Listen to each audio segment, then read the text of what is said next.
আসসালামু আলাইকুম। জ্ঞানগেও একাডেমির পক্ষ থেকে সবাইকে স্বাগতম। আজকের টপিক 1 MCQ 1 টেকনিক। একটি টেকনিকের সাহায্যেও একটা এমসিকিউ সলভ করা সম্ভব। এটা শুধু টেকনিক নয়, এটা একটা নিয়ম। তুমি যদি প্রতিটা এমসিকিউর একটা নিয়ম শিখো, তাহলে কিন্তু তোমাকে আলাদা করে অনেকগুলো এমসিকিউ শিখতে হবে না। আজকে আমরা এমন একটা টেকনিক শিখাবো যে টেকনিকের সাহায্যে অষ্টক নিয়ম, এই টপিকটা তোমাদের একদম ক্লিয়ার হয়ে যাবে। তো অষ্টক নিয়মটা কি? কোনো পরমাণুর শেষ কক্ষপথে 8টি যদি ইলেকট্রন থাকে তাকে অষ্টক নিয়ম বলে। এখন এই টাইপের এমসিকিউ যখন আসে তখন দেখা যায় সলভ করতে আমাদের 1 মিনিটের বেশি সময় লেগে যায়, কিন্তু আমরা তো এক্সামে 1 মিনিটের বেশি সময় পাবো না। তাহলে 1 মিনিটের মধ্যে কিভাবে সলভ করা যায়, এর জন্য দেখো আমরা একটা সূত্র লিখে রাখছি। সূত্রটি হলো কেন্দ্রীয় পরমাণুর যোজ্যতা ইলেকট্রন প্লাস পার্শ্ববর্তী পরমাণুর যোজনী। এই সূত্রের সাহায্যে যদি ইলেকট্রন সংখ্যা 8 হয় তাহলে যৌগটা অষ্টক নিয়ম মেনে চলে, আর যদি ইলেকট্রন সংখ্যা 8-এর কম হয় তাহলে অষ্টক নিয়ম মেনে চলে না, একে বলা হয় অষ্টক সংকোচন। আবার যদি ইলেকট্রন সংখ্যা 8-এর বেশি হয় তাহলে এটা অষ্টক নিয়ম মেনে চলে না, একে বলে অষ্টক সম্প্রসারণ। তো আমরা একটা উদাহরণের মাধ্যমে এই এমসিকিউগুলো সলভ করব। দেখো আমরা এখানে একটা এমসিকিউ লিখে রাখছি, নিচের কোন যৌগটি অষ্টক নিয়ম মেনে চলে না। এখন আমাদের কাছে 4টা যৌগ আছে এবং সময় কিন্তু আমাদের কাছে 1 মিনিট। 1 মিনিটের মধ্যে কিন্তু আমাদের এই প্রশ্নটা সমাধান করতে হবে। এখন 1 মিনিট টাইমের মধ্যে আমরা সম্ভব কি আসলেই? হ্যাঁ, আসলেই সম্ভব। আমরা যেই সূত্রটা লিখে রাখছি এই সূত্রের সাহায্যে এটা আমরা করব। প্রথম আমাদের কাছে যেই যৌগটা রয়েছে সেই যৌগটা হলো BF3। দেখা যাক এই যৌগটা অষ্টক নিয়ম মেনে চলে কিনা। আমাদের সূত্র ছিল যে কেন্দ্রীয় পরমাণুর যোজ্যতা ইলেকট্রন, দেখো বোরন 5 নম্বর মৌল, 5 নম্বর মৌল, তাহলে 2 আর 3, তাহলে শেষ ঘরে 3টি ইলেকট্রন রয়েছে। আমাদের এটাই সূত্রে ছিল যে কেন্দ্রীয় পরমাণুর শেষ ঘরে ইলেকট্রন অর্থাৎ যোজ্যতা ইলেকট্রন প্লাস পার্শ্ববর্তী পরমাণুর যোজনী, তাহলে ফ্লোরিনের আমাদের যোজনী দরকার, যোজনী। ফ্লোরিন যত 9 নম্বর তাহলে যোজনী 1।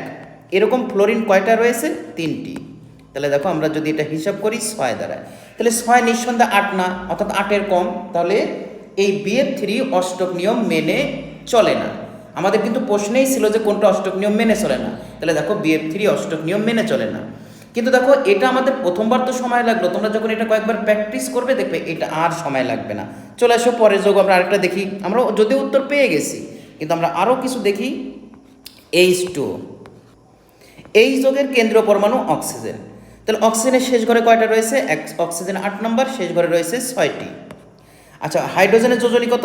1। এরকম হাইড্রোজেন কয়টি রয়েছে? 2টি। তাহলে দেখো এখানেও অ্যান্সার কত আসতেছে? 8, অর্থাৎ এটা অষ্টক নিয়ম মেনে চলে। এটা অষ্টক নিয়ম কি করে? মেনে চলে। তাহলে তুমি এটা কিন্তু মুখে মুখেই করতে পারবে, এটা তো আমরা এখন খাতায় বা তোমরা শেখানো হচ্ছে। তুমি যখন এটা কয়েকবার প্র্যাকটিস করবে কয়েকটা যোগ নিয়ে, দেখবে এটা আর তোমার সমস্যা হচ্ছে না।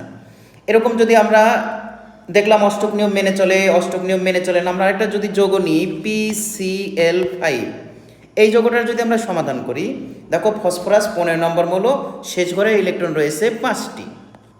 আচ্ছা, ক্লোরিন 17 নম্বর মৌল, আর এর যোজনী 1। এরকম ক্লোরিন কয়টি রয়েছে? 5টি রয়েছে। তাহলে দেখো আমরা যদি এটা হিসাব করি 5 থেকে 5 10, অর্থাৎ এটাও দেখো 8-এর বেশি। আমাদের অষ্টক নিয়ম মানতে হলে অবশ্যই ইলেকট্রন সংখ্যা 8 হতে হবে, কিন্তু দেখো এখানে 10 হয়েছে, অর্থাৎ অষ্টক নিয়ম মেনে চলে না। এটাকে আবার বলা হয় অষ্টক সম্প্রসারণ। এটা কিন্তু আমরা আগেই লিখে রাখছি, অষ্টক সম্প্রসারণ। তাহলে তোমরা কিন্তু এই ম্যাজিক সূত্রের সাহায্যে যে কোনো যোগ যদি দেয় তাহলে তোমরা কিন্তু সহজেই অষ্টক নিয়ম সব ঠিক থাকবে। দেখো এখানে কেন্দ্রীয় পরমাণুকে কার্বন, তাহলে কার্বনের শেষ ঘরে কয়টা আছে? 4টা। প্লাস আমরা বলেছি পার্শ্ববর্তী পরমাণুর যোজনী, তাহলে দেখো অক্সিজেনের যোজনী কত? অক্সিজেনের যোজনী কিন্তু 2, তাহলে পরে কিন্তু কি হবে? এখানে 2 গুণন 2, তাহলে এটাও কিন্তু দেখো অষ্টক নিয়ম মেনে চলে। তো আমরা খুব সহজেই এই পদ্ধতিতে কি করতে পারবো? যে কোনো যোগের অষ্টক নিয়ম বের করতে পারবো। তোমাদের আর মুখস্থ বা বড় বড় নিয়ম শিখতে হবে না। এই ছোট্ট একটা টেকনিক তোমাকে কিন্তু একটা এমসিকিউ নিয়ে এসে দিতে পারে। আজকে এতটুকুই। আমরা প্রতিদিন এরকম একটা টেকনিক নিয়ে তোমাদেরকে দেখাবো। তোমরা প্রতিটা ক্লাসই করবে, তাহলে তোমাকে এই রসায়নের যে একটা ভয় ভীতি এটা